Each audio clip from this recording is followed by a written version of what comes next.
It's 3:31 p.m. I call to order the meeting of the Committee of the Whole of the Birmingham City Council. Good afternoon, councilors and our visiting audience. At this time, councilors, hopefully you've had an opportunity to read the minutes of the June 15th meeting. I would like to entertain a motion for approval and second for those minutes. So move. Second. Any questions? All those in favor, please say aye. Aye. Thank you. The minutes of June 15th, 2022 are approved. Today, councilors, we have 4 items that are before us for discussion under new business and old business. And I'd like to begin by we are welcoming Ms. Attorney Caroline Douglas, who is the director of our Land Bank Authority, and she's here this afternoon to give us an overview and the process of the Land Bank Authority. And we welcome Ms. Douglas. I don't think she's been before since she has been appointed in this position, so thank you very much. You are so welcome. It's a pleasure to be here with all of you. Good afternoon. I am Caroline Douglas, and I serve as the Executive Director for the Birmingham Land Bank Authority. My exposure to the Birmingham Land Bank did not start as an Executive Director, but it did begin with the work that I was doing in the City Attorney's Office right here in Birmingham, and I had an opportunity to work with our attorneys who were setting it up. Having that vantage point of helping set up the land bank, also helping to create the process by which these property titles are cleared, gives me a really good perspective. So today it's an opportunity for me as well to know how best we can communicate the information that we have and actually gauge how much we know about our land bank. I did send over a presentation. Perfect. Okay, so we're going to get started. So when you think about what is a land bank, most oftentimes if you survey 1 or 2 people, you're going to get different answers. In our office, our team has even received phone calls from sincere people who wonder if we are loaning any funds for property development because we are called a land bank. Others sometimes wonder if we actually own every single tax delinquent property in the city of Birmingham, and no, we don't. So no, we do not loan any funds. No, we do not own every tax delinquent property, but the state legislature has seen it fit to give this land bank the opportunity and the power to access properties that are tax delinquent at least 3 years. So when you look at what is a land bank, there are just a few things that I want to draw your attention to. Land banks are public entities. We have unique powers, but we are focused on converting problem properties back into productive use. When I say problem properties, that is really vacant, abandoned, and tax delinquent properties. These are those properties that will devalue a neighborhood and that will drain local resources. But these have the most potential because we have the ability to not only acquire them, but convey them and turn them into something beautiful, an asset to that neighborhood. And what we want to do is either immediately convey that property or temporarily hold it. Never really meant for us to hold property for long periods of time without a long-term plan. So your Birmingham Land Bank was created by the City of Birmingham to acquire tax delinquent properties or surplus properties of the local government, or even other properties within our city limits for the public purpose of returning land that's not generating any revenue, not generating any tax, but also and not even effective. When I say effective, I mean it's not contributing to your neighboring schools. There's nothing that it's bringing in that it's outputting for the residents. We want to take those properties and provide housing, stabilize neighborhoods, and even provide new opportunity for commercial and economic development. All right, so we move on to our governance. You may or may not know that we have a governing board. We have 7 members on our board of directors that each serve a 4-year term. We have a public meeting. It's our board meeting on the first Thursday of every single month. We also have policies and procedures and bylaws. These documents will govern the acquisition of property, conveyance of property, and also will govern the duties and activities of the board of directors. So we do all of this and we run 4 specific programs.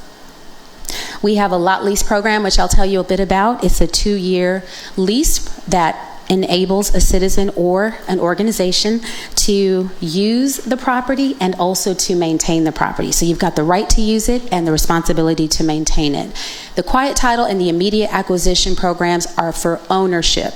So these two programs are almost identical. The difference will be that the quiet title properties still have to go through a court process to quiet those titles, but the immediate acquisition properties are ready to go and be developed. That last one, strategic acquisition, we work with the city's departments of community development. We can also work with the city's Department of IEO on city developments within the city. We are one of many tools in a toolbox that you can use to transform a neighborhood, whether that is residential or commercial.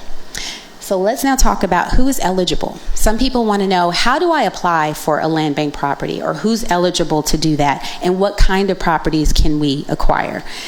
So I want to say first that individuals, governmental entities, for-profit, nonprofit can all apply.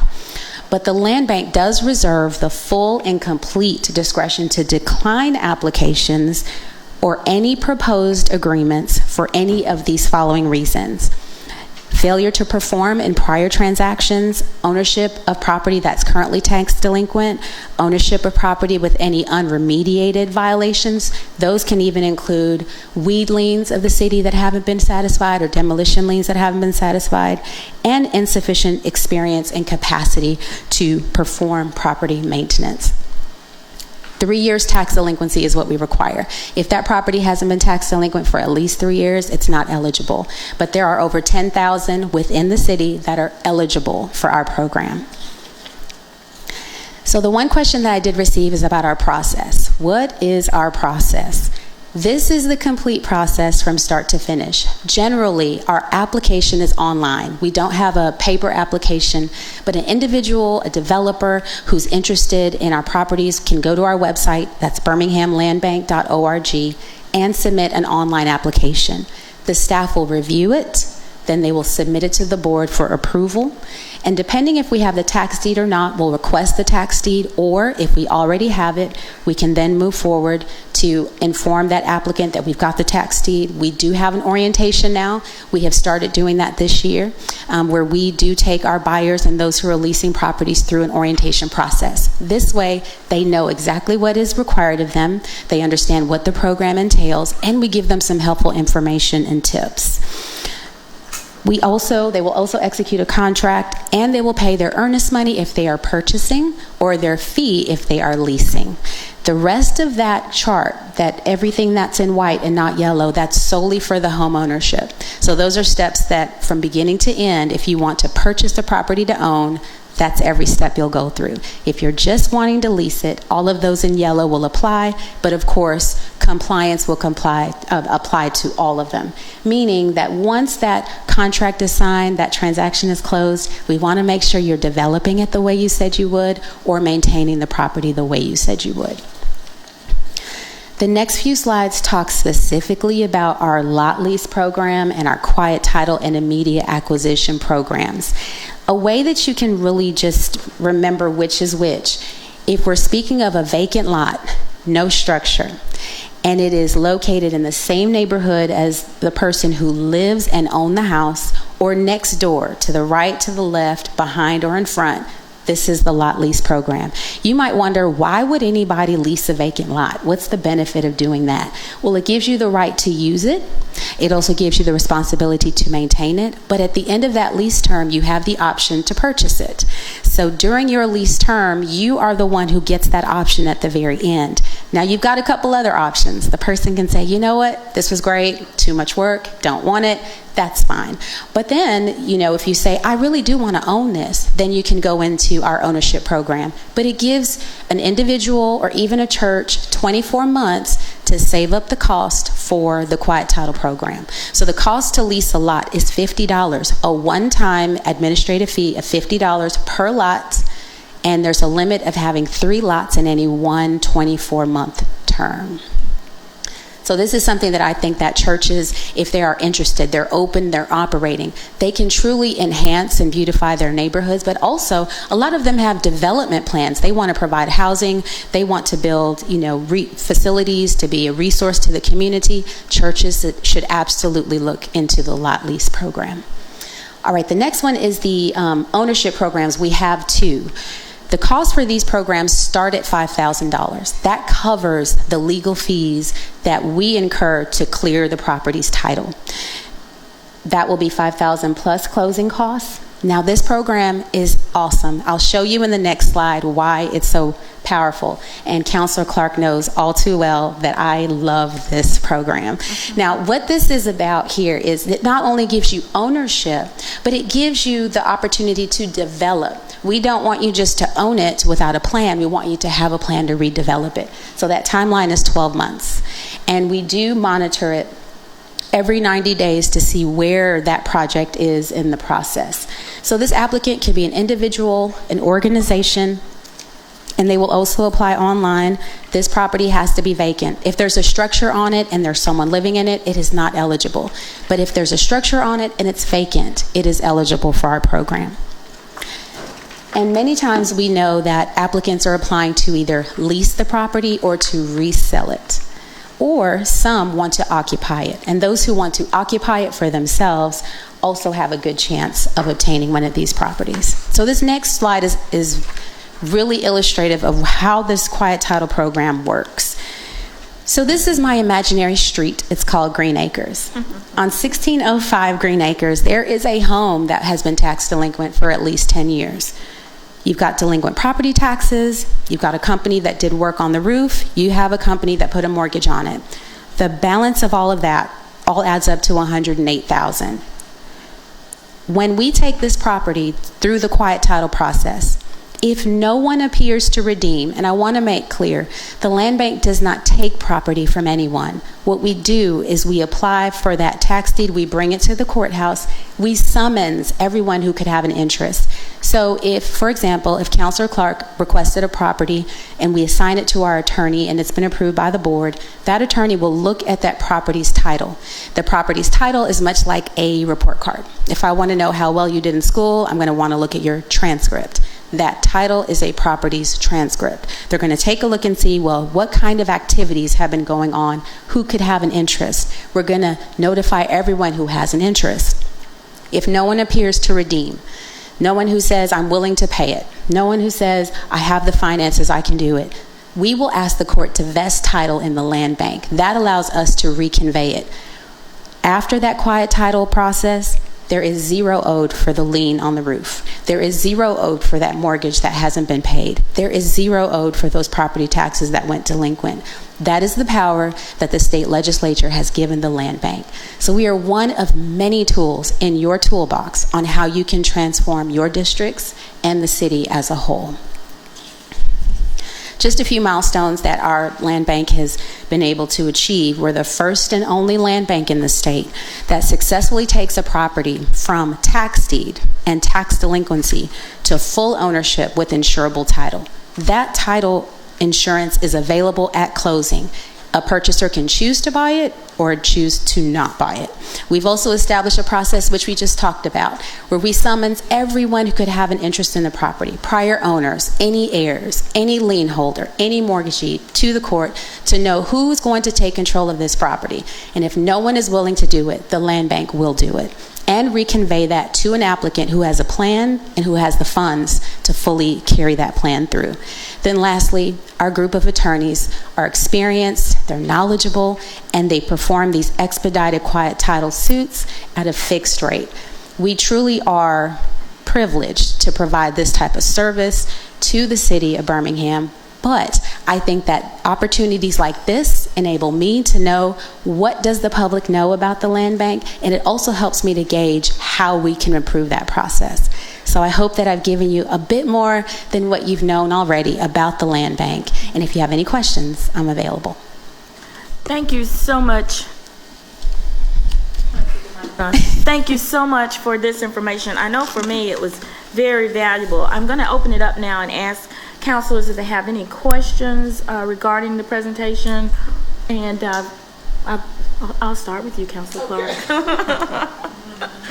I'm sorry. That's okay. I should know everything because I sat on her board for a while. Wonderful. I had to get on this board, but I wasn't able to learn everything. I do think it's one of the most important new tools we have to address what's become a crisis in terms of all of the vacant properties that aren't producing, that not only aren't producing, but they're creating a maintenance burden on the city that is too big for us to really service to any level, any meaningful level. But we still spend a lot of money on it.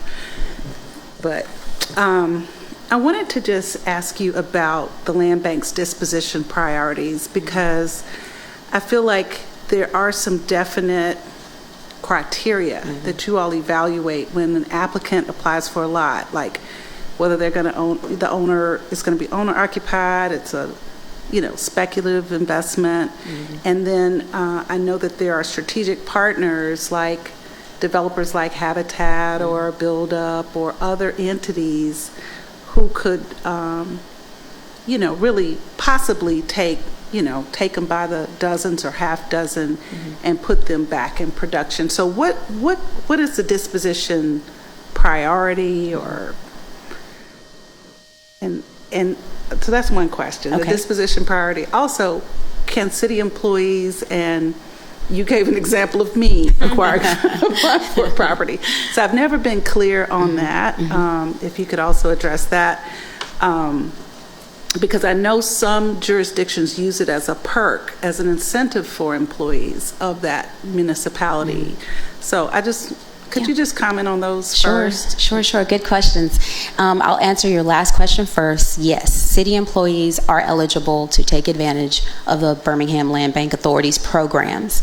We have had several move through the program, and although there's no incentive, like no monetary reduction, the program is open and available to them. Yeah, the incentives I've seen is like kind of a first look or something like that, or some sort of preference or first look, but not monetary that I've seen in my very limited research. Right.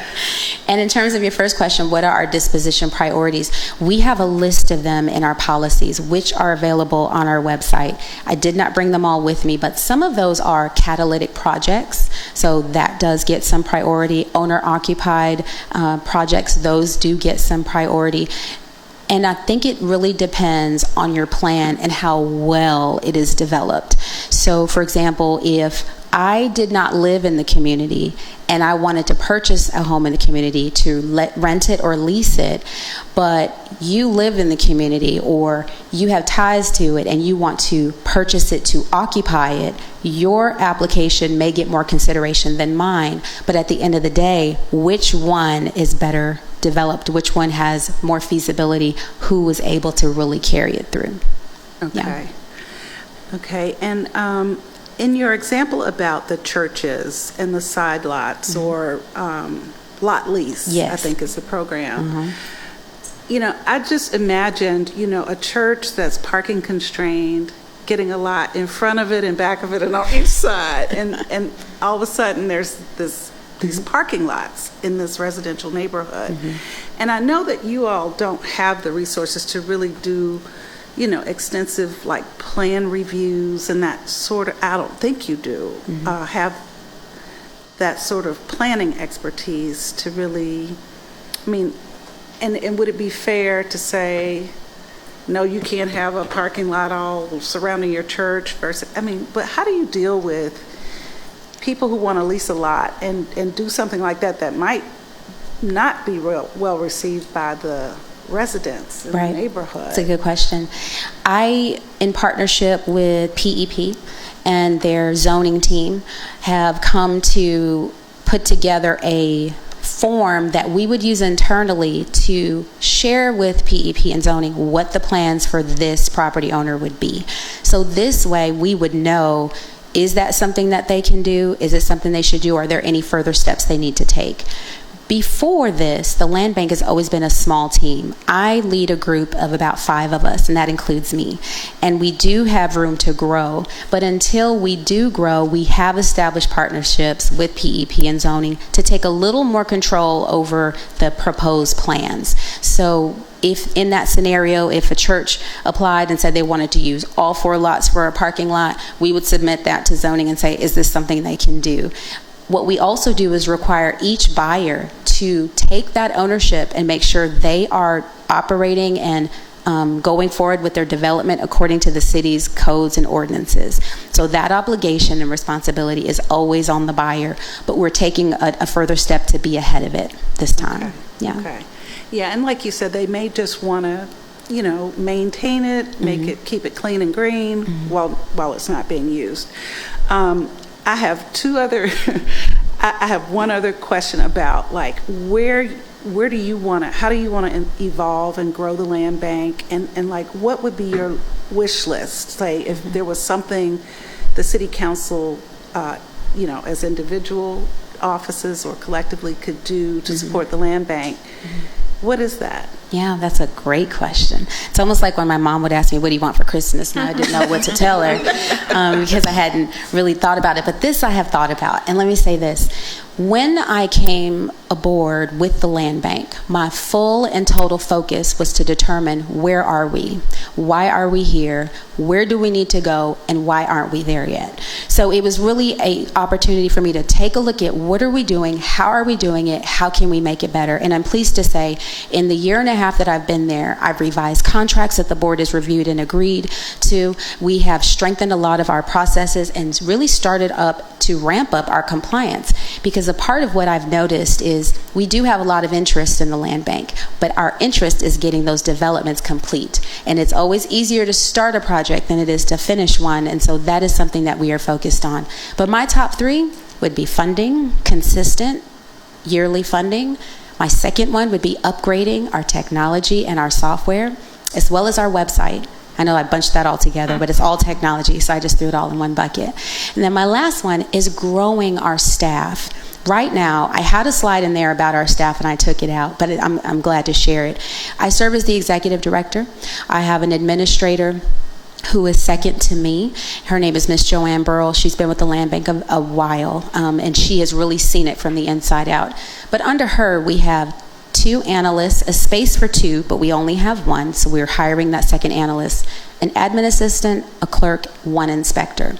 With over 400 properties that we've sold and inspecting all of those properties, I definitely need another inspector. The good news is my work with community development has been a walk. We're walking together with this, and we are sharing a lot of our initiatives because the work that we do complements each other. So if I had my list, it would be consistent yearly funding, it would be technology upgrades, including our website, which we're in the process of looking at what that's going to be like, and then lastly would be to build our team out so we can truly have a more equipped team. Okay. Well, I mean, that's not specific on the funding and what the technology upgrades cost, but, or the inspector, but, I mean, I guess we can dig deeper later. I wanted to just make a comment about just my observations. We have you as this title clearing machine that's not meant to hold land long term, so it would really help if we had, developers who wanted to, really capable, high-capacity developers. And I'm going to use Habitat for an example, but Habitat houses don't fit in every neighborhood. They fit well in some neighborhoods, but they have, high capacity to rehab and deliver new housing. We had a lot of community development corporations that came about in the 80s that are no longer existing. So on the demand side, we just don't have a lot of demand for this land in our neighborhoods, and they're not designed to be a long-term holder of the land. So the other tool that is being thought about, which I don't know where it is a community land trust that could hold the land longer term and then work with, have community residents involved in the governance and do more of the local area planning. Because when we start thinking about, I'm going to use the word your board chair uses, democratization, I think about some of the land uses I've seen. Like there's a case in Tuxedo where someone got a land bank property and very creatively put a structure on it. And, they didn't pull any permits. I don't know. I think I know the one you're talking about. It's like sitting on stilts, and I think it's going to be a barber shop. But anyway, that scares me. Like 23, however many vacant lots there are, tax delinquent, going into the hands of people who may not follow the rules to develop it and may not have the sophistication to develop it properly. And so I would like to see us explore something like a community land trust so that even as counselors, we can buy land in our district, through the land bank that can be donated to the land trust to hold it in trust until the market is ripe for development, because we need to assemble enough land to do something meaningful to revitalize these areas. But when I think of neighborhoods, and I probably shouldn't call names, but when I think of neighborhoods like Tuxedo, there's a lot of vacant land, but there's not a lot of demand for it right now. But if it could be assembled, held in trust, and it's enough of it to do something that's going to turn the market, but that's not really appropriate for them to do because they're the title clearing machine and not the long-term holder and planning for revitalization machine. So anyway, I know we have a Fuse Fellow in Community Development who's been looking at the Community Land Trust. I think it's a necessary companion for what you're building, and because we just don't have the community development corporations to really work locally and make those block by block revitalization happen. So yeah, you're absolutely right. So I've met a few times with the Fuse Fellow who's working on the Community Land Trust. Really excited about the possibility of setting that up. And so we're just continuing our meetings about that and hope to play a big part there. The organizations who have partnered with the land bank and have more than a handful of properties have really either forged ahead with their developments or are working out some funding issues or maybe rethinking their plan. But altogether, I have to say I'm pleased to know that we've got Habitat and Build Up and Navigate and TDC, who has a great plan, just needs to get it off the board. But I think that altogether, they notice the benefit of the land bank and the power and the capacity that we have to provide these properties. They just need to have that plan and that funding in place to do so.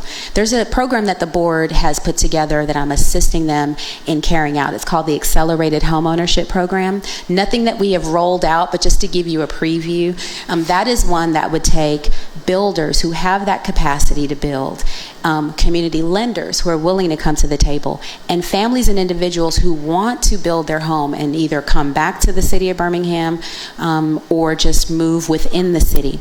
That program will utilize all of those parties, community lenders, builders, and also the land bank, to put together a program where we could be a one-stop. You can come to us and purchase your property for less than you would on the market, as long as it is tax delinquent, and have a mechanism where you can build it and you can have it funded. Of course, you'd have to be credit ready, but that's still in the works. But I see where you're going with it, and I do think that if we can attract more able developers who are capable of going from start to finish, we can really see a turnaround.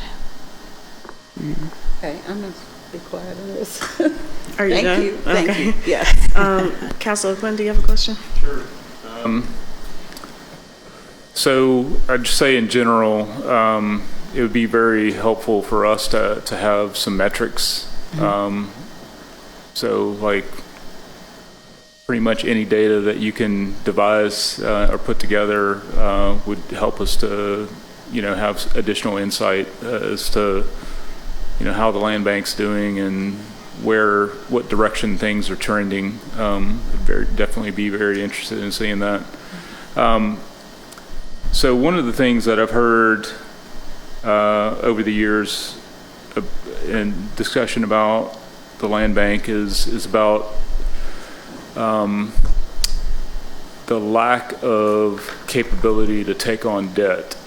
As I understand it, the state statute that authorized the land bank to be formed didn't grant bonding capacity.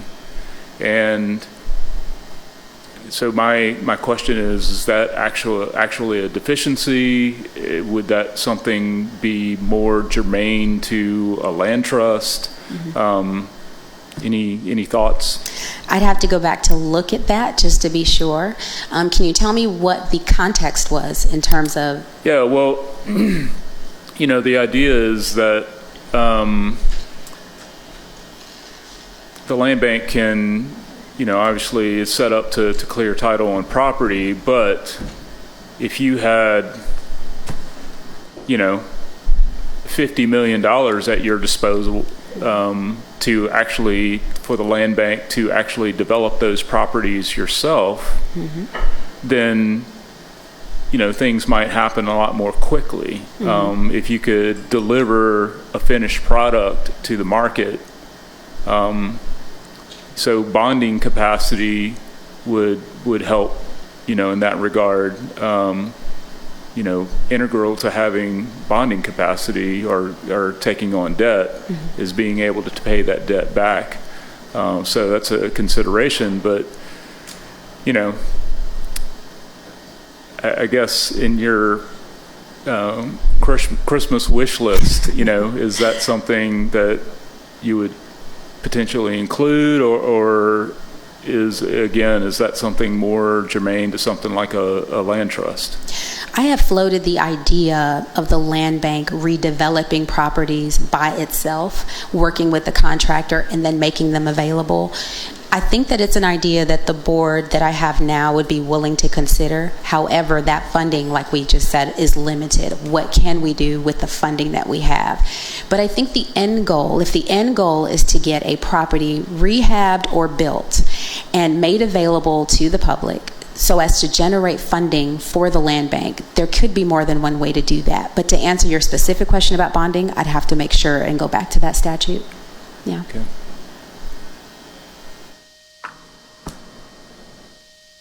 Just really thank you for coming. Yeah, because I know I requested this a couple of months, and we've had a lot going on. I think it's still important.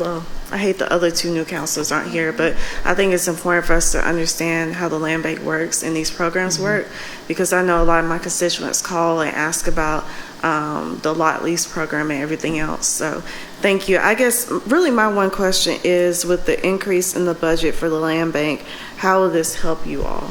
We're putting that directly into operations. So land acquisitions and our operations is where that's going.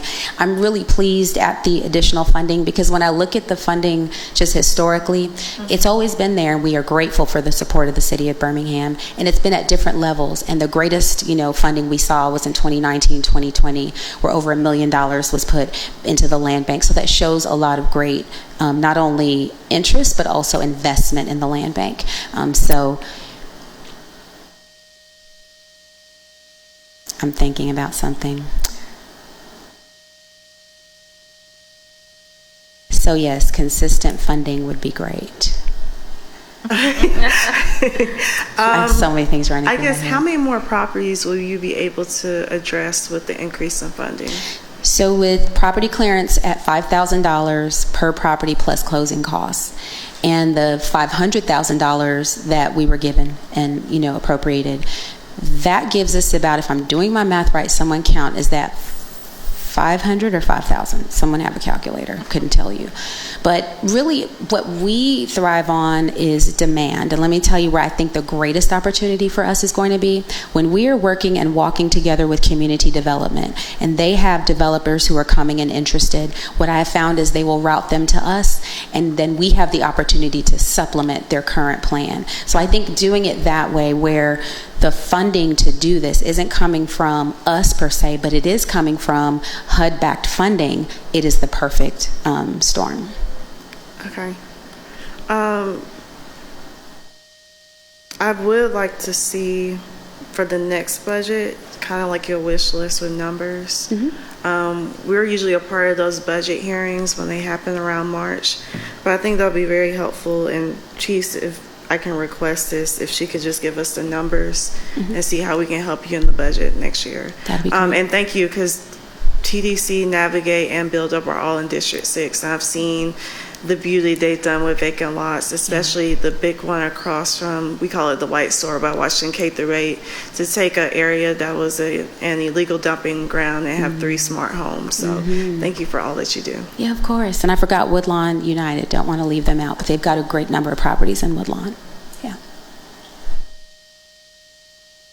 Thank you. Is that it, Counselor? Have any other questions? No, just great presentation. Thank you for, even though I've sat here on this seat for 5 years, it's still nice to get a refresher and see how the land bank has actually progressed over that 5 years, because it has progressed. And so I think that you guys are doing a great job. Obviously, the more funding you have, the more impacts you can have. But one comment, I guess, just based on, walking hand in hand with community and development, I know that there has been some success stories that my colleague just mentioned, but we'd love to see, and I know there's a price tag to it, but we would love to see that, kind of throughout the city. Sure. Even on the east side. Sure. So anyway, absolutely. But thank you for your time and thank you for your Yes. presentation. It was really nice. You're welcome. And to Counselor, was it Counselor O'Quinn that you said you wanted some data in terms of what's available? What I'd like to do is give all of you an idea of what's available in your district, both residential and commercial, because our programs apply to both. Lot lease would not apply to commercial or any property with a structure, but the other 2 ownership programs, commercial or residential, would work. We'll break that list down into neighborhoods within your district, tell you how many are in each neighborhood. That way you can prioritize your focus according to your constituents' needs. Just like to clarify, so that would be useful also, but if you have key performance indicators for the land bank as an entity, like Sure. what are the metrics that you're looking at to evaluate how the land bank is performing? Those are the types of things that I'm also interested in seeing. Okay. All right, thank you. Councilor Clark, I think you had. I just wanted to make a comment and ask you about legislative improvements. I know that when the land bank first launched, I feel like a lot had to be perfected for it to work, not just legislatively but also operationally, getting the courts and the title companies, everybody aligned to actually support the quiet title machine that was trying to be productive. And it took a long time, and it was very frustrating for the community and probably for y'all, but I think just before I rolled off the board, we had, we got some legislation passed that took the time down from 5 years to 3 years of tax delinquency, but when the land bank could would become land bank eligible.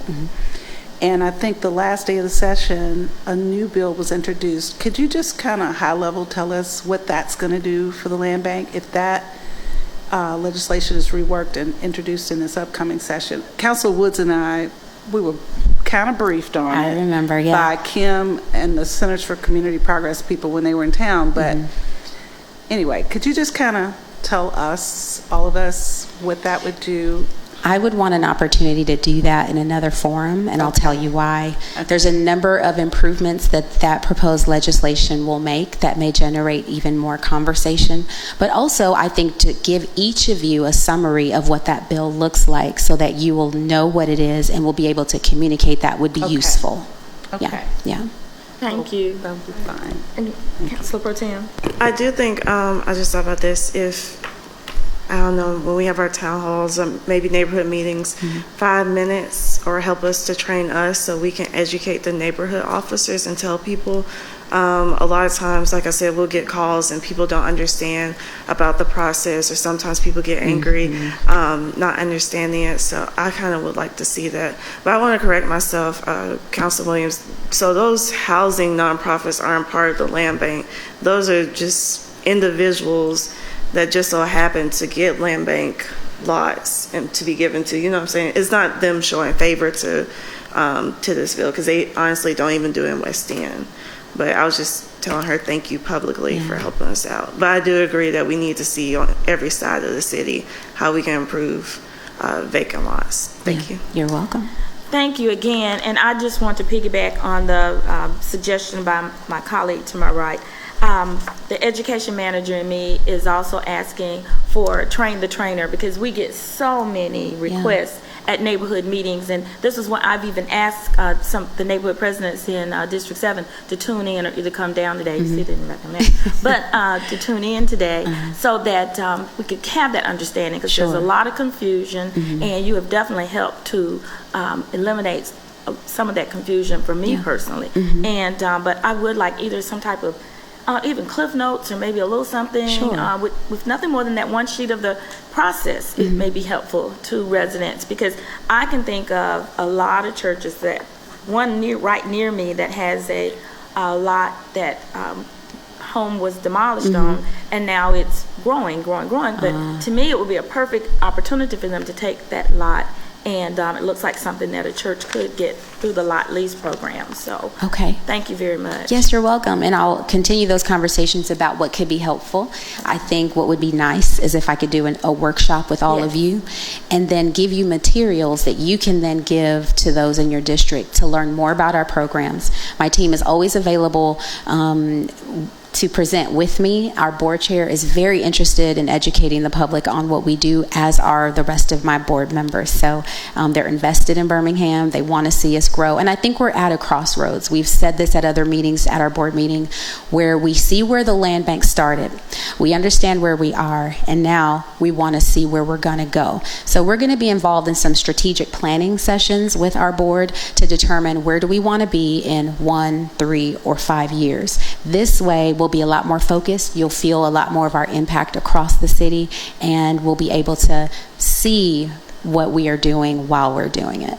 Yeah. Thank you so much. You're welcome. Again, we appreciate you. You're welcome. Thank you so much. At this time, councilors, I'd like to turn our attention to the next item we have under new business, and I'd like to call up, I think it's Mr. Mike Eddington, Deputy Director of Capital Projects, who will preside and present us these two agreements. Councilors, if you will allow us to entertain these two agreements. Otherwise, they would have come through the Utilities Committee yesterday, but with the urgency and the timing, we agreed to allow PEP to bring this before us through the Committee of the Whole. So good evening. Good afternoon, Mr. Eddington. Good afternoon. Thank you again for bringing this item about to this committee. Like I said, it just got approved at Office of City Attorney, and we missed being able to get on the Utilities Committee. So in order to move this forward, the two agreements are with Jefferson County Environmental Services Department and the Birmingham Waterworks Board, and it is to relocate utilities to avoid conflicts with the construction of the 2nd Avenue project from 24th Street to 32nd Street. So we're installing some additional drainage, inlets and pipes, as well as some bioswales, doing some curb bump outs. And so those pipes for the storm drain are interfering with the pipes that are in the ground for the water lines. Some of the sewer manhole tops are going to have to be adjusted a little bit. So these agreements allow those utility providers to do that work as part of this project. All right, thank you. Councilors, since these have both been presented to us as items that will require a vote, I'm going to ask then if we could, will we move it out of this committee? Then I'll just ask for a motion and a second for both items, and then we'll discuss it. Is that okay? Okay, Yes. and they're contained. Yes, thank you. So I can get a motion and a second? Second. All right, thank you. And so we thank you for that overview. We haven't voted on it yet. If we could then just get any discussion. And I do want to start, if you don't mind, just give us again exactly where this is. I know we have the address, but can you give us a physical idea of? So it's 2nd Avenue South from 24th Street to 32nd Street. So that is on 2nd Avenue South, just 2 blocks before the expressway crosses over, and then out to 32nd Street, which is the street that goes in front of Sloss. So it goes past Pepper Place, and then it's also 29th Street between 2nd and 3rd. All right, thank you, Ms. Dennington. Ms. Clark? Yeah, Mike, I just wanted to note that on the ordinance, it says 4th Street, so on all of the documents we have before us. Instead of 24th, the limits. So you might want to fix that. Yeah, it should say 24th to 32nd. Okay, so it should say 24th Street, but we'll get that. I was getting pretty excited. You maybe should make that. $22,000. So they'll be sending that ordinance to me to proofread and sign off on before it comes to Thank you. to council, so we'll make sure we check that. All right, any other questions, counselors? We take away Ms. Abbott's euphoria right there, so. It's not my district, but I was excited anyway. I mean, All right, counselors, what a deal, yeah. we're ready for the vote. If we can have a vote then to entertain to move this on to the full The vote council. is to send this to the full council? Yes, But we're going to get some more information. yes, ma'am, and they just need to come, this is by bringing it through committee so that it can move on to council. Okay, does that make sense? Okay. Yes, go. Dr. O'Quinn, go ahead. I want to say this wasn't one of the projects that we recently approved additional funding for, or was it? It is. It is, yes. So that capital improvements stuff that we recently did, this was one of the projects that was in it, yeah. Well, that's good. And those funds are to help with the matching funds as a grant project, 80/20 with the state. So those additional funds that we put to it is to do the city's match. Right, yeah. So it was part of a really long list of projects that had just been on the books but hadn't moved forward because of funding gap. Correct. Yep. Thanks. And now that we've done that, we can move forward with these agreements. Thank you very much. All right, counselors, we're ready for the vote. All those in favor, please say aye. Aye. Any objections? Thank you very much. We'll Thank move you. both those items on to the council. Thank you, counselors. Now, under old business, and I don't know why we call this old business, because this is, well, maybe we'll call it old business because these are two entities that we've been working with before, maybe one old, one new, but we'll get started with it, okay? First, I'd like to bring up Ms. Angela Abdul-Rashid and J.W. Carpenter, and they're going to give us an overview of Prosper Birmingham. Good afternoon and welcome. Good afternoon. Thanks for having me. Angela Abdur-Rashid, who is a much better presenter, is going to be seated because she has a boot. I know. So she is available for any questions from her seat, but for now I'm just going to do the presentation. So sorry you guys get the second choice today. So I appreciate y'all's time today. I'm going to try and get through this quickly so you have time for questions because I know you have other business, and I think there is a deck. Yes, there is. There goes Cody. Big picture wise, Prosper launched a little over a year ago, and the purpose of Prosper is to grow our economy over the long run in a data-driven, inclusive way. Ultimately, we want to be a table where everyone can sit, and our board is committed to that long-term investment toward making sure that our economy is growing and growing inclusively. So if we can get to the next slide, or do I have a button? No, he's got to do it. Perfect. So I don't read the slides, but I will read this one. Prosper is a coalition of community, civic, and corporate leaders committed to creating a more vibrant and racially inclusive economy by providing a seat at the table where all voices are welcome. Core to every action by Prosper is whether the action is equitable and whether it will invest in Birmingham's Black community and women. I want to make a couple of comments here based on feedback I've received over the last year. So the first is people say, well, this isn't for me because I'm not Black and I'm not a woman. What I am saying is we want to work with everyone. We want to work with white people, Native Americans, the AAPI community, the LGBTQ community, the Latino community, but we specifically want to work with the Black community and women because we have spent the longest period of time in the city and county denying opportunities to Black people and women. And we know from the data and our lived history that if we don't call out that we're going to work with them, then we won't work with them. And so we want to point that out. That's really important. And first and foremost, this is a moral commitment from our board to make sure that every single person in this community, and specifically our Black community and women, have an opportunity to have a seat at the table, be heard, be part of the decision-making process, and have support. But the moral argument isn't just it. It's the first and foremost piece, but it's also a strategic argument. If we want to grow, we need the majority of our population to grow. And the majority of our population in the county are black people and women. If they are not growing, we are not growing. If we want opportunity to be distributed the same way that talent is, and talent is distributed equally, but opportunity hasn't, Prosper aims to do something about that. So a couple pieces of the origin story. About 2 or 3 years ago, there were a number of community leaders, including Mayor Woodfin, including Dr. Watts, including several corporate leaders like Mark Crosswhite, who were looking at our growth numbers, and our growth numbers, especially compared to other regions, and found we weren't growing very fast, and those other regions were. And they said, we really need to do something about that. And they spent some time working with local leaders in Brookings to figure out, well, what's really going on with the numbers? And what they found was pretty shocking. From 2008 to 2018, we were 52 of 53 in job growth for regions $1 million or more. If you're betting on who's making more money, bet on a white man with a high school degree over a black woman with a college degree. And when it comes to black-owned businesses relative to the black population, we have the largest gap in the country.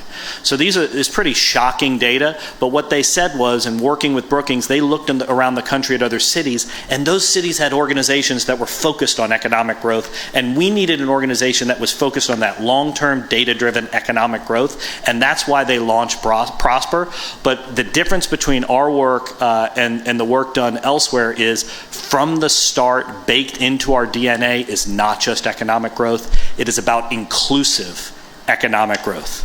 And that is something that other regions right now are catching up to, and we are doing it from the start. This is our board. I won't belabor this slide except to say that what I heard two things when I got started. Is like, these folks will lend their name, but they won't necessarily, they're too busy, they won't be involved. It has been far from the case. These folks are involved and very supportive and continue to be committed, not just to Prosper's success, which is secondary to the long-term data-driven inclusive economic growth. And so that commitment to them is in their day-to-day jobs, but also on this board. So we'll skip to the next one.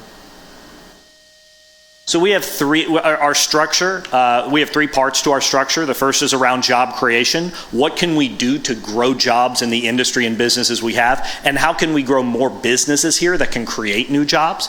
The second piece is around job preparation. What we're finding right now is there are a lot of people doing a lot of really good work around job preparation, but we're not aligned. We're not all working together toward a common vision. And what we've seen over the last two plus years is we are no longer just about growing jobs. How do we fill the quality jobs we have? And then the third piece around job access. A lot of the reason people aren't working is not lack of skill or lack of will. It's lack of knowledge of the job opportunities. It's lack of childcare. It's a digital divide. It's lack of transportation, and it's lack of healthcare access. So what can we do as a community to convene and address these issues and take on big ideas to make it happen?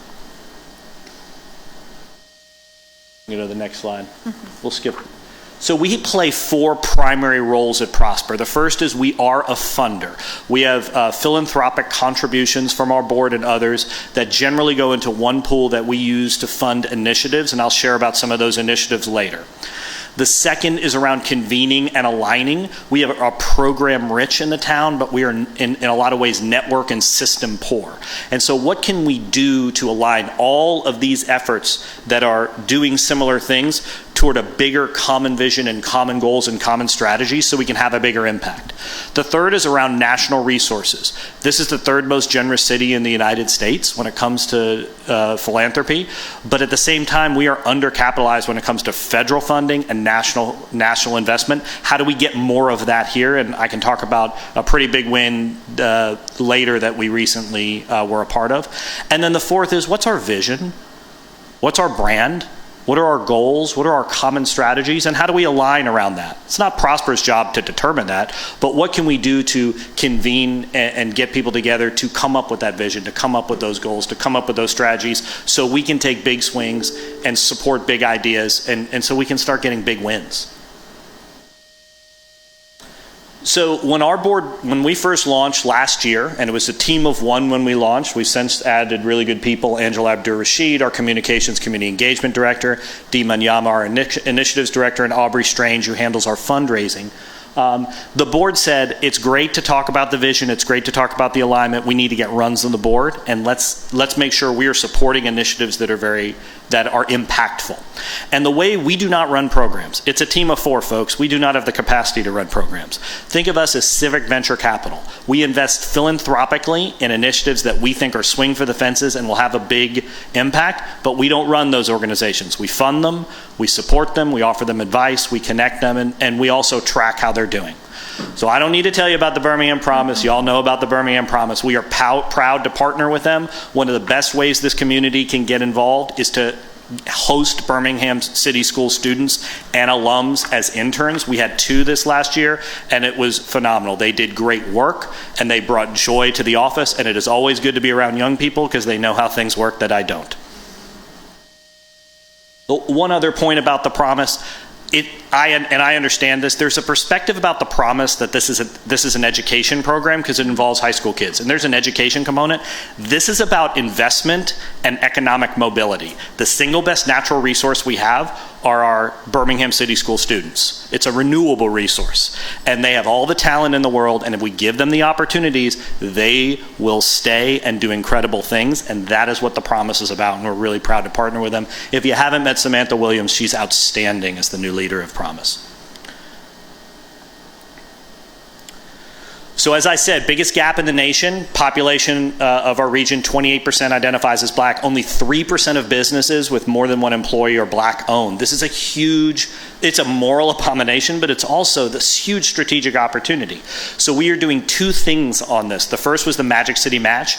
We partnered with Rev, we partnered with Ignite Alabama, we partnered with Urban Impact, and we put out $500,000 for black-owned businesses starting in the city of Birmingham who wanted to use that money specifically to help solidify themselves in a retail spot, but we were flexible around that. So like I said, Rev, Urban Impact, and Torrin at Ignite did a great job. We put out the application for 1 week, and we had 856 applications from black-owned businesses. There is a huge need, and we were able to take a lot of businesses through that process. We got down to 25, and we awarded 13 businesses of at least $25,000 or more, and now we're working with those businesses in terms of their plans and then tracking revenue growth, tracking job growth with those businesses, and our hope is to replicate that process down the road. The second piece, and we're working with LRY, Ignite Alabama, and Fourth Economy on this. We will unveil this at the 4th Avenue Jazz Festival, but it is our black-owned business ecosystem map. There is so much good work going on in this community, but a lot of the time the challenge is, well, who's doing what where? And that's not just true with black-owned businesses, it's true for a lot of things we do. So this map is meant to be a starting point so we can start having a front door. So whether you're a philanthropy trying to invest, whether you're a black-owned business trying to find a place to go, whether you're a service organization and you want to collaborate, where is all this information? Where's the front door? How do we work together? So we'll go to the next one. Brookings identified the place we could grow the most quality jobs in this community around healthcare and health tech specifically. That makes sense. We've got UAB, Encompass Health, Blue Cross Blue Shield, Protective Life. How do we leverage those resources to start punching Nashville in the nose and growing great businesses and growing great jobs? There are 3 elements to this. The first is our Health Tech Accelerator. This is legitimate equity investment. We have a venture fund separate from our philanthropic fund, and we're working with Generator to recruit 50 to 70 early stage health tech companies from all over the country to come here for 12 weeks. They get investment, they get connections, they get support. And the hope is if the founder and the idea is good, then they're going to grow their businesses here. Cohort 1 finished. 2 of the 5 businesses are going to stay here and build their business here, which is really exciting. And next week, we're going to have our new 5 businesses for Cohort 2 revealed. In addition, Generator, which runs this program along with Bronze Valley and accelerators all around the country, they are hosting their on-ramp health tech conference here in Birmingham next week, which brings in investors and companies from all over the country here to Birmingham, which is a huge win for us. And we've had a ton of great partners, and thanks to the state of Alabama for helping support our accelerator on that. The second is around community of health. So the number 1 reason people aren't working is lack of healthcare access. Sometimes it's for them, or sometimes it's for someone they're taking care of. We work with Acclinate, and we created a Be Included platform, which is a platform that's a one-stop shop for people to go to for what their healthcare needs are. And then the hope is that when they get their healthcare needs met, we are able to connect them to all of the jobs and all the job training programs that are out there. We also just finished a program called Path to Wellness. 15 individuals did a internship around community health workers. We partnered with Cooper Green, Live Health Smart Alabama, UAB, Acclinate, and now those folks have gotten trained. They've done good work in the community, and the goal is to get them into living wage jobs, and we're going to be able to grow that program relatively quickly over the next few years. And so those are the three main pieces. How do we handle the job access? How do we do job training like with the community health workers? And then how do we grow that next generation of businesses here in Birmingham, starting early and growing from the beginning so we can have the next Pack Health, so we can have the next therapy brands? These are the two, Kaya and Health OpEx, who are from our Health Tech Accelerator cohort, who came here. They never had breathed on Birmingham before, and now their founders are growing their companies here. So business advisory services is around small businesses. So this is where the majority of our job growth and job sustainability is going to come from, small businesses. But the challenge is while there's a lot of stuff usually for founders and a lot of the bigger companies are supported in different ways, there are a lot of small businesses. They've got revenue somewhere between $250,000, $750,000, but there isn't a whole lot of support for them. They want to take the next stair step. So we partnered with the BBA and Interrise on this, and we had a cohort of 20 businesses that completed a couple of weeks ago, and they did 8 months of intense work to help develop their business plan, identify their strengths and their gaps, and we'll be monitoring their job growth and we'll be monitoring their revenue growth over the next couple of years to see how good this program really is and see how they're doing, and then we'll start recruiting for our next cohort later in Q3, early Q4. So do the next one. So here are just a few of the numbers that we've been tracking. So we are tracking a ton of different data right now. A lot of this data right now is input data because these initiatives are so new, but we are looking over the long run at a lot of different output data. So for example, like I said, that revenue growth and job growth among businesses, we'll be looking for, as Birmingham Promise is looking at degree completion and how many kids are in living wage jobs. There are a lot of different output data that we're looking at, and we're going to be looking at the big metrics as well. How are we closing the employment gap by race? How are we closing the income gap by race? How many jobs are we creating in this area? And how can we make sure that the data that we're tracking is not prosper data, that we're looking at this as a community and we're narrowing down the metrics and goals we're looking at to not so many that we can't keep track, but enough where it's truly comprehensive. So, like I said, we've had a number of, the board charged us when we launched in June to get all of these different initiatives launched and out the door so we could show we were serious, and we did it. And now we're working through cohorts 2 of a lot of these different organizations initiatives as we finish up. And then we'll be looking ahead to the next few years at other big ideas that we can invest in.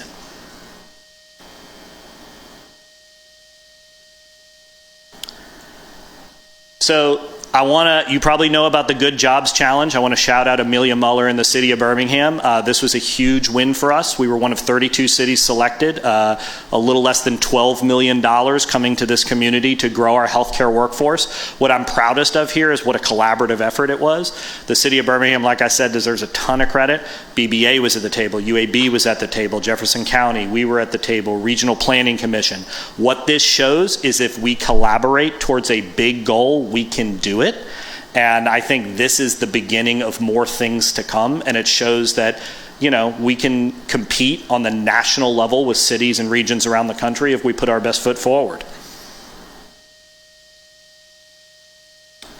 Here's cohort 2.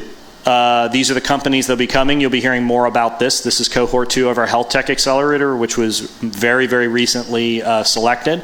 We're excited that one of the businesses, this will be a Birmingham business. And the nice thing is we're getting applications, a ton of applications for really 5 to 7 slots from all over the country. So we know that this is these are really, really competitive businesses, and we're really excited. We're also excited about the diversity of our group. Every one of our businesses in the first group identified as a person of color, and there's a lot, like, to me, the way you know you have quality is if you have diversity, because if you don't have diversity, I worry you're leaving a bunch of people out, and we haven't done that. Go to the next one. So ultimately, we want you to be engaged. So thanks to Councilwoman Alexander, Councilwoman Clark, you were able to come to one of our Let's Connect events. Angela does lots of Let's Connect events for lots of different groups. We want to engage them in Prosper. We want to identify their strengths, identify points of collaboration, identify opportunities. Please share our work with your district. That is the best thing that we can ask you to do. And it's easy to find us on social media, but we are also happy to come to events in your district. We're happy to share opportunities in your district. There's going to be more and more that we are funding or our partners are doing. We want to make sure that your folks are getting that, and you have a much better idea about how to communicate with your district than we ever will. You will also surface ideas and surface people and surface organizations within your district that you say, hey, these are folks that fit right into Prosper's mission. We are easy to find and we love to meet. So we are happy to come to them. We're happy to welcome them to our office. We're happy to meet in a third-party location. But we realize that as Prosper launches, we're only in year 2, really, that the vast majority of people still haven't heard of us, that the vast majority of people are still figuring out how to engage with us, and we want to make sure that we are reaching them and getting into the community, and we welcome your advice, your feedback, and your questions on that. And here we go. There are emails, but social media is probably the best way to figure out what's going on. A lot of the time I find out about stuff on social media, which is terrific. Angela does a remarkable job in person and in the social media world. We are debating getting a TikTok. I don't really know what that is, but we're thinking about it. So I'm happy to take any questions or any feedback that you have about what we're doing at Prosper. Well, I do want to thank you for bringing this information to us. As you said, I know we do get questions about what is Prosper? What are they doing? Mm-hmm. How does it affect the neighborhoods in each of our districts? So I appreciate the information you brought. I'm going to open it up and allow counselors to ask any questions. We will be providing you with a copy of the presentation. I apologize that we didn't have that copy for you. I've sent it to you by email, but I'm not good with Google Docs, so we'll get that out to you, okay? All right. I just sent it to you while we've been on the dais, so you didn't have it before. Councilor Clark. Thank you for coming to, keep Prosper in the forefront of our minds, because and to be patient with yourself. You just had a 1-year anniversary. You're still a startup, so these are it's new, and so giving yourself time to be better known and working out how you're going to really impact on this issue. I've worked in this issue a long time, and we had a little saying called "Don't be afraid to call the baby ugly," because minority supplier development is just hard. But I think Prosper gives me a lot of hope because it's the business community it's the corporate sector driving instead of the small business community saying, hey, we want to do business with you. It's coming the other way now, I think, or kind of both sides being coalescing through Prosper. And it sounds like you have more of a collective impact model, because you want to take everybody who's doing something in the issue and get them all working together and rowing together to have a bigger impact. So it helps me to understand that, because it's kind of like, okay, so now what are y'all doing? Yeah. So that's very helpful. And I was happy to see that supplier development is a part of it, because I do think that helping people to contract with these corporate supply chains and integrate and be a part of those corporate supply chains is going to be important. But it does take, you got to be able to add a lot of value, and that's oftentimes where the rub is. There was something else I wanted to say, but I don't remember what it was. So anyway. Thank you. I think that's good feedback, and we're committed over the long run. Now you remembered it. I do think I remembered it. I wanted to ask you, does Department of Commerce, the city of Birmingham, when I was here, had minority business development, the Minority Business Development Agency we were a grantee, and we did these programs to help minority firms connect with corporate supply chain opportunities. And it was kind of a matching, matching buyers and sellers, if you will. And so we were paid for disseminating that information out of the Office of Economic Development. But then they went to they wanted to award it to a statewide group. But I don't know that, there's history in this community with the MBDA, with the Minority Business Development Agency, if that's a potential funding source for you. Yeah, I'd have to look into that. Department of Commerce supports us through our Health Tech Accelerator and the Growing Alabama credit, which is helpful. I'll have to look into that. I mean, my first instinct is just to talk to Victor Brown because he remembers everything. Yeah, that's true. And so, but I think that's something that we'll definitely look into. Okay. Thank you, Councilor Clark. Any other questions? Councilor Quinn? Yes. Yeah, so one of the things that's top of mind for me at the moment is with all of these startups and even existing businesses, their capacity for growth is significantly limited by the lack of people seeking employment. And the city of Birmingham is no exception either. So I wonder, you're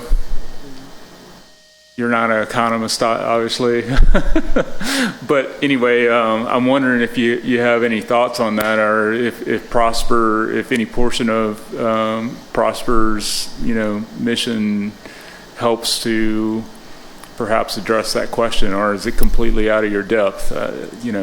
Feedback. So I would say on the intellectual question, I am personally out of my depth. I would say that I do a lot of reading. So we have one of the lowest labor force participation rates in the country in Alabama. And so people talk about unemployment numbers, that's fine, but labor force participation, I think, is where it's at and where we need to be looking. I spend a lot of time consuming information on this locally and nationally, and I think it still remains a little bit of a mystery for folks. I think there was a theory for a while that, well, the government payments during COVID are so great that folks were receiving them, and then once we cut those, they'll go back to work. Well, they cut them and people didn't go back to work, and they said, well, folks have saved up money, and then when they're done saving, they'll go back to work. Well, that didn't happen either. So I would say the place where we're leaning in the most on this, not exclusively, but the most, is around healthcare. So first and foremost, so as you're looking at your job preparation, what you want to do is you want to make it employer driven and sensitive to your underemployed and unemployed and the barriers they're facing. So for employer driven, how do you figure out what are their specific needs now and what are their specific needs in the long run, and get it down to job code, and then figure out, okay, what does a person need to do this? So right now for nursing, for example, which is the biggest issue here and everywhere, I could start training nurses now and I'll be done 5 years after the earth crashes into the sun, right? We have so much need. And so that's a different path. You've got to engage your 2 and 4 years on that. There are a number of different jobs that do not require a 2 or 4 year degree. And the question then is, are they living wage jobs? Are they really competitive? But first and foremost, you've got to know what the job codes are and what the real needs are for your major employers. Second is, who are all the providers? Clearly it's a 2 and 4 year, but there are a number of different programs, whether it's Innovate Birmingham or other places out there that are doing training. How do you map that and figure out who's doing what and map it towards a goal? And then the third piece is, how then are you communicating to the unemployed and underemployed? One of the best tools I've got when somebody comes to me and says, I really want to get into the nonprofit industry. Well, one of the best tools I've got is the Alabama Association of Nonprofits got a big job board.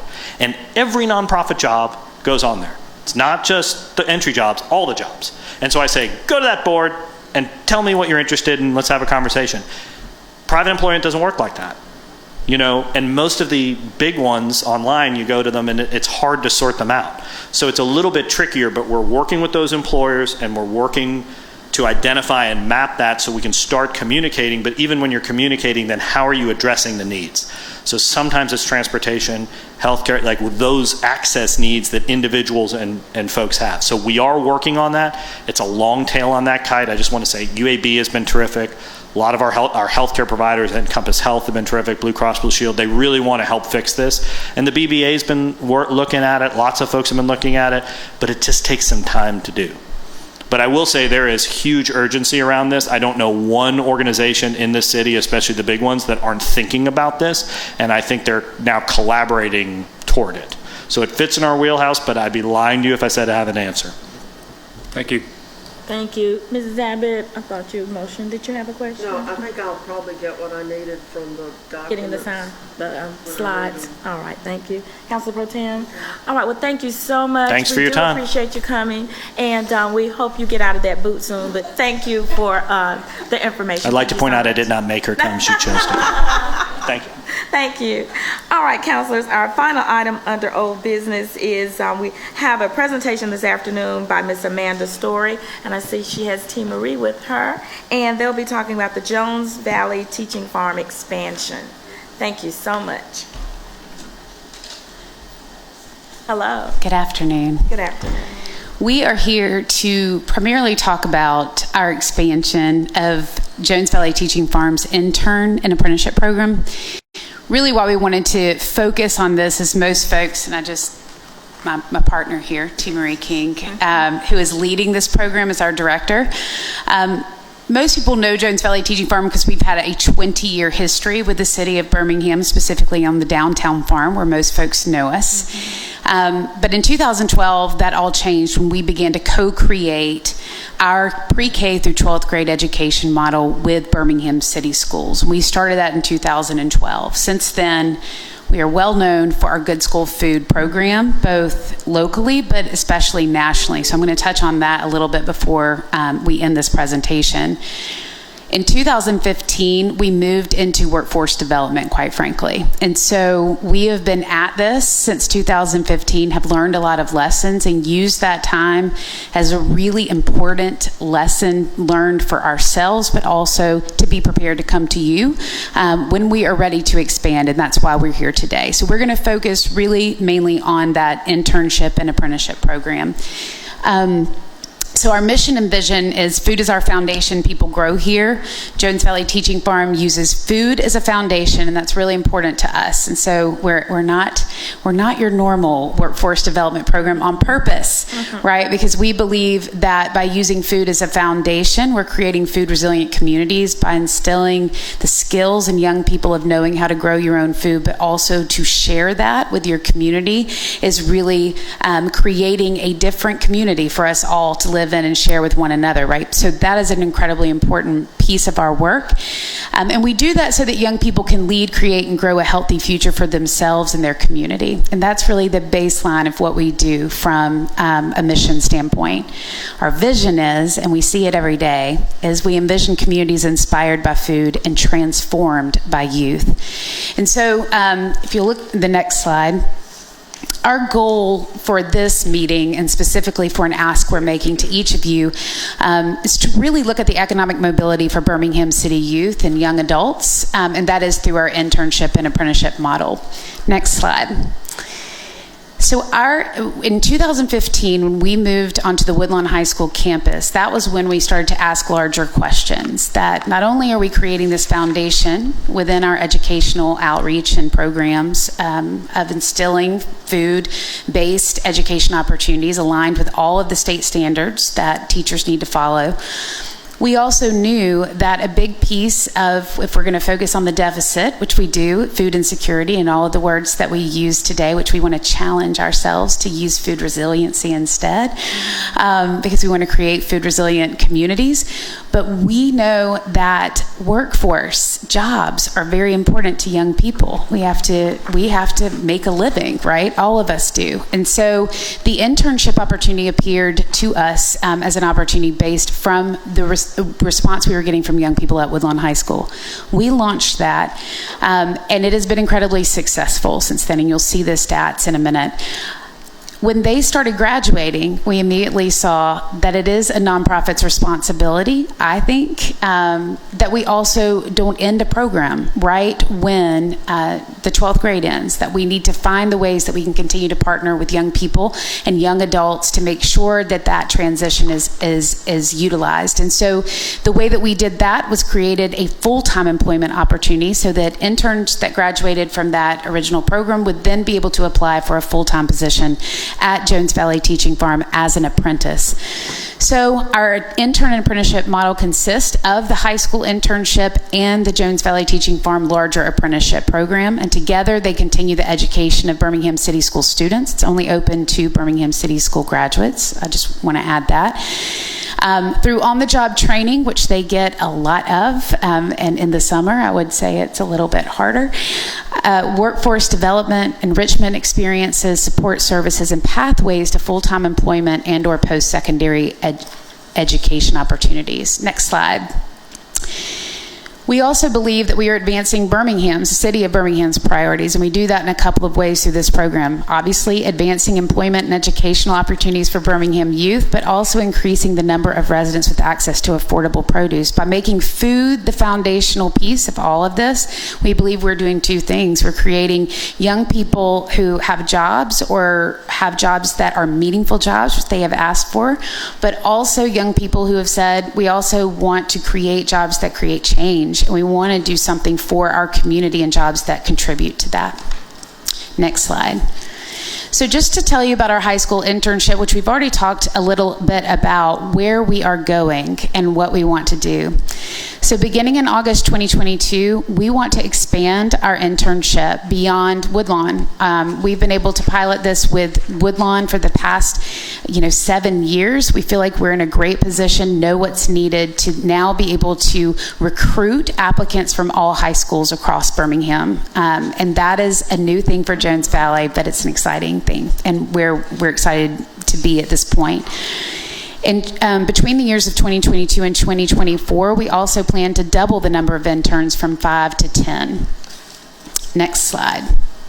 At our apprenticeship level, remember this is for graduates of this internship. They'll move into full-time positions at Jones Valley. This is a full-time salary, full benefits, and 401k opportunities for matching. So they enter into a full-time position with us. In August 2022, these graduates, we want to be able to recruit graduates from all Birmingham City schools. Right now, we've been recruiting directly from Woodlawn because that's where our internship program was. But now we want to be able to, as we expand the internship at the high school level, recruit also graduates from different high schools as well. We'd also like to increase the number of full-time apprentices from 5 to 7. If T. Marie had her way, it would have a different number there, but we're going small and mighty.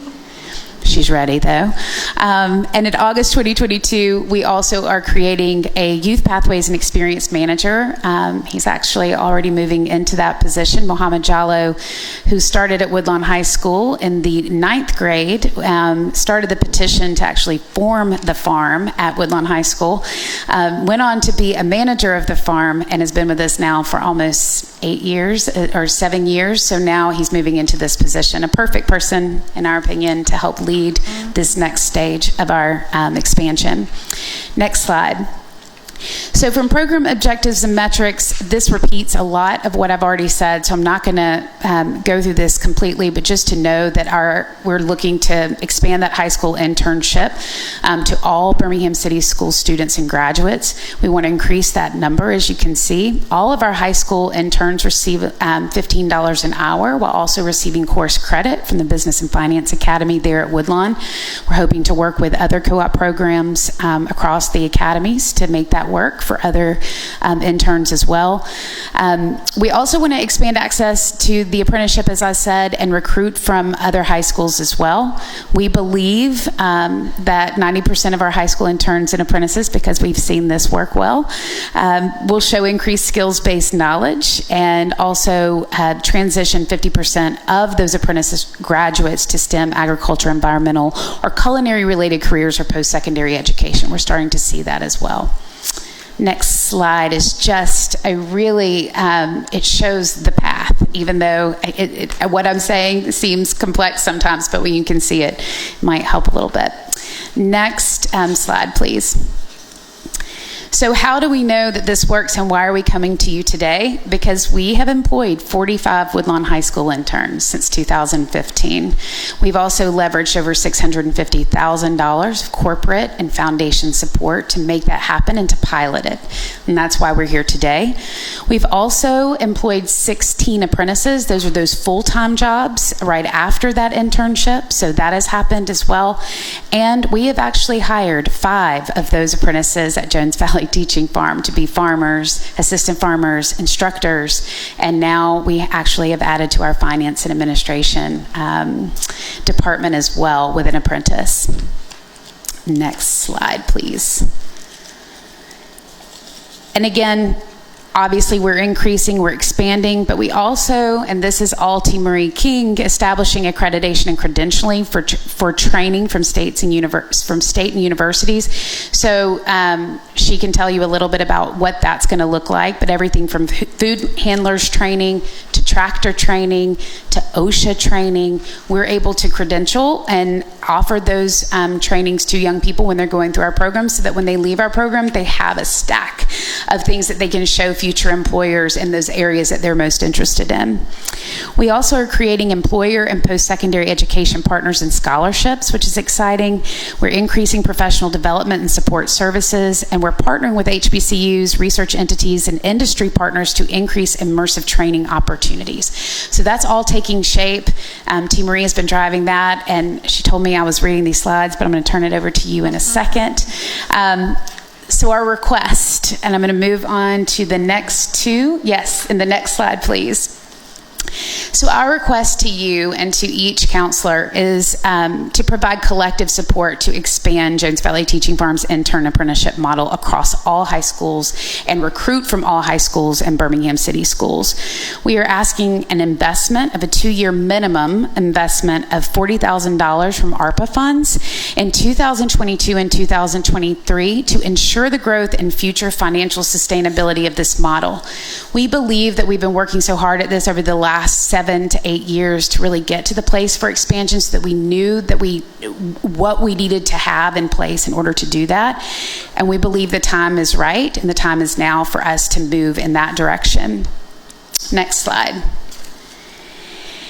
And so we think an investment in Jones Valley Teaching Farm's intern apprenticeship model is a direct investment in the future of Birmingham's youth and young adults. I will not stand here and say that we are an answer to hundreds and hundreds of jobs in Birmingham. We're not a manufacturing plant. We are not that kind of workforce development. But I believe that we are the kind of workforce development that our community needs, and what young people say that they want, and ways that we can invest in young people in different ways. And so our jobs in a state that has such we have not only lots of trauma associated with agriculture and what that means to this state, but also looking at the broad range of jobs that are available. We have a lot of work to do in this department, and we believe that working with Birmingham City Schools youth and in Birmingham in general, that this is a great place for us to start and put a flag in the ground and say that we are a national, and we truly are a national example for food-based educational model with a public school system. And we also have an apprenticeship model that is we have requests almost daily. We were on the phone with Detroit today.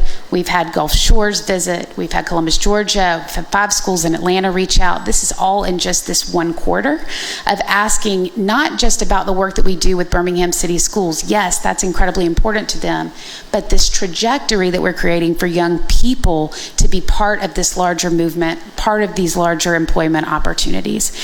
So by providing paid opportunities for on-the-job training and pathways to careers and or post-secondary education, because we don't just limit it, as T. Marie always says, we give 3 pathways. Yes, to direct career, if that is the option that a young person wants to take. Yes, post-secondary opportunities as well. Within Jones Valley Teaching Farm, we have done the exact same pathway. So how do we leverage what young people really can find their talents and curiosity for, and how do we leverage that as an organization? So over the past 20 years, Jones Valley has proven its ability to sustainably create and grow programs. And as you can see, the Center for Food Education, which y'all have all been to, is a testament to what it means for this community, but specifically for the city of Birmingham, and where we have to grow, in my opinion. And if the Center for Food Education can be a hub for youth employment and youth development in the ways that we see that's right in front of us, we hope that you can see that too. We're excited to just kind of launch in and get started. So data collection and evaluation over the 2-year growth period will be used to secure national, private, federal, and state funding needed for long-term program long-term financial sustainability. We've received a lot of requests nationally also around funding, and so what we would love this to be is a seed for us to see what that expansion looks like, to build on that, and then to leverage those national funds to help pilot it even further, or to grow it to whatever T. Marie says we're going to grow it to. So that is my part of the presentation. Do you want to add anything? She thinks I did good. Okay, well then there you have it. So we're welcome to take any questions. In your packets you have the full presentation as well as the actual request. Thank you so much. We do appreciate you for bringing us this information. I'm very excited about your plans for expansion. I was first introduced to the Jones Valley Teaching Farm when I first became a member of the Board of Education. So I remember what you all had started and the work you were doing there at Woodlawn. I think I remember the young man. He was in the 9th grade at the time. I'm sure you do, yeah. When the program started. So again, a very good opportunity. I'm going to have a question about what you said about ARPA, but do any counselors have any questions? Yes, go ahead, Dr. Quinn. Okay. So is Jones Valley Teaching Farm receiving any federal support at the moment? Absolutely. Yep. Okay. So like USDA funding. Yes, it's funding our fellowship program, which is a 3-year opportunity to create more urban growers for the entire city of Birmingham through our community gardens. Awesome.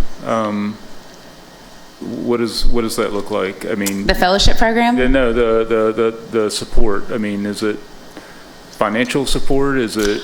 Absolutely, yes. It's mainly financial support. Obviously, it comes with a big network. I mean, we've been recipient of USDA funding for quite some time, so it comes with a network of support as well. Yep. And yeah. Okay. Next question is, so food education, back many years ago, whenever I was, in middle and high school, it looked like 4-H and Future Farmers of America, which, I don't even know if those two organizations operate in, metro areas, but how would you say Jones Valley Teaching Farm, differs? The demographics are completely different. That's a given. But how would you say otherwise that Jones Valley Teaching Farm, differs from those programs? Sure. So the way that we differ specifically is, and I will just say, we are partners with the Alabama Cooperative Extension. So 4-H Club is a piece of that. They also have 4-H clubs within Birmingham City Schools, and we work collaboratively with them, as well as the support that the extension gives us on a regular basis. We're asking larger questions about FFA and wondering why we don't have that in Birmingham City Schools, so I think it's worth asking, and that's where I think Jones Valley can come in, is to ask these larger questions from a system standpoint. But the way that we differ is because we actually create curriculum that aligns with all the state standards. It's not an after-school program. We have instructors that work directly with teachers and principals within the school system that align what we teach on the school sites, but also at the Center for Food Education. It all aligns with those standards. And so we do math, science, social studies.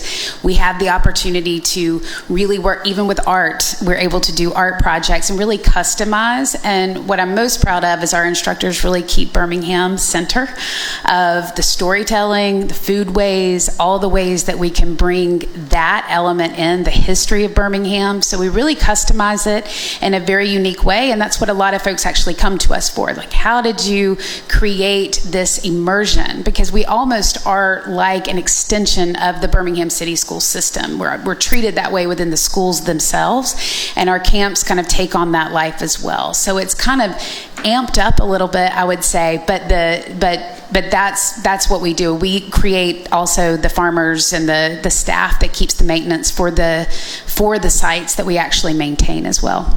Nice. Okay.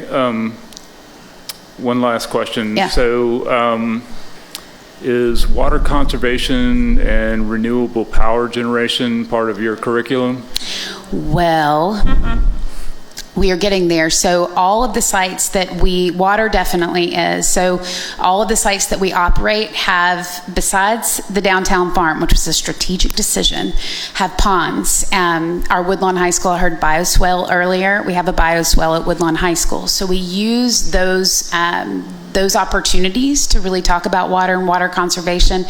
But T. Marie has connected us with all of our water conservation friends. And so we've been able to do field trips and really partner. And that's really where we want to come in as well with the environmental partners that we have with Ruffner, Red Mountain, Cahaba River, like all of our, Black Warrior River Keeper. We're able to partner with other organizations doing this education, but how do we work together to make that happen? And so it's all part of the larger kind of experience that young people get to have with Jones Valley. Nice. And on the renewable power generation? So we have solar panels at our Woodlawn High School farm, and that was a big undertaking, I will say. We also have curriculum where young people build their own solar kitchens and they make pizzas out of their solar models, and so we've actually included that in curriculum as well, so we try to hit on that as well. Okay, great. Well, yeah, it would be a dream for me at least if people knew how to grow their own food, capture their own water and generate their own electricity, then they can be completely, self-sustainable. So, perhaps we'll keep nurturing Jones Valley Teaching Farm along until you guys get there. We're reaching lots of kiddos, so. Yep. Thank you. Any other, Councilor Clark? I just wanted to get some clarity on the funding request. It says 2-year minimum investment of $40,000 in 22 and 23, so that's $80,000. Yes. And is that per city councilor or collectively? Per city councilor, please. That's what I thought. And you are welcome to give more than the minimum that is listed there. I'm just pointing that out to you. So another question is, in marketing to the other high schools, expanding to them, it's only 6 other ones, but how will you do that? Well, I think one of the things that the apprentices talked about was it needed to be things that attracted them. So they will be very much a part of creating what that marketing strategy will be, but also connecting with the counselors, the principal. If the school is not bought in, then it's hard to really, get that support to make it actually grow. But, I think JW mentioned TikTok, so the kids are like, hey, I need a video that I can share on TikTok easily. That is what will attract my friends. So I'm thinking of it as a dual, like there'll be an administrative way that we'll go and market, but then also a way to directly identify students on their own. But then we also have students that are seeking us out themselves. I had a student yesterday from Huffman who was interested in farming, who had their teacher reach out to us to see if there were opportunities. So I think the more it's becoming widely known to that generation, they're seeking us out. Well, do you have any goals? I know the numbers are not that big as it relates to high schools, like say with a goal of 10 and a traditional base at Woodlawn.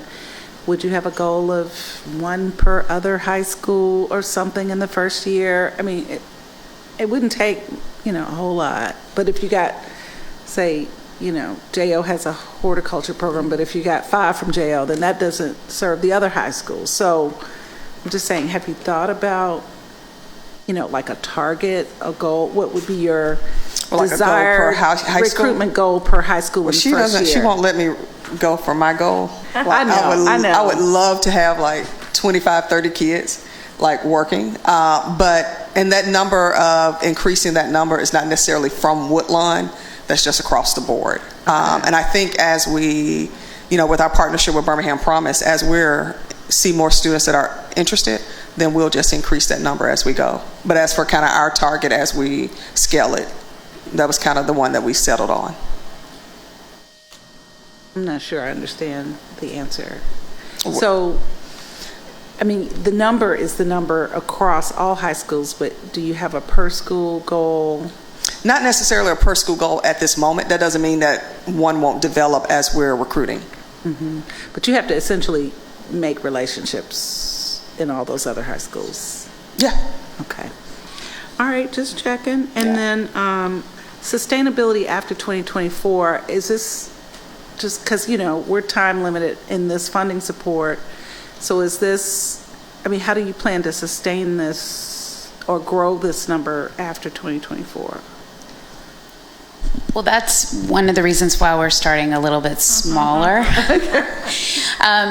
I believe that based on what we're seeing from a national perspective and the interest that we're seeing across the board, that we can leverage more funding. What we've needed is to have a more concerted kind of teamwork effort with the city of Birmingham, quite frankly, because that only just increases our ability as the city. So I would say Bloomberg is a great example of that. Our apprentices worked directly with the mayor's office on that application that was all around youth employment that we put forward. That was us working directly with the city to ask for larger funding. We got really close. So I think watching that process gave me hope that when we go in this together, it's not just Jones Valley Teaching Farm, and it looks, and our funders will ask us, well, does the city have any support in this as well? If we're just employing, Birmingham City Schools students, they ask the same thing about Birmingham City Schools as well. So we're building that now, and this is part of this expansion. I think that we can leverage some really impactful funding together as a team, as opposed to us just going at it alone. So that's what we hope the next 2 years we're doing together. Madam President. Yes. Just for clarification, with ARPA funding, if you have to obligate it by December 31st, 2024, it has to be spent by December 31st, 2026. Okay. Thank you. That was kind of going to be my question, like what's the timing in that? So thank you. Okay. Yeah. Any other questions, counselors? Well, again, we thank you very much for this presentation. Again, we're very excited about the expansion, and thank you both. Thank you so much. All right. Thank you. Counselors, at this time, I'll entertain for a motion for adjournment. So moved. All those in favor say aye. Aye. Thank you.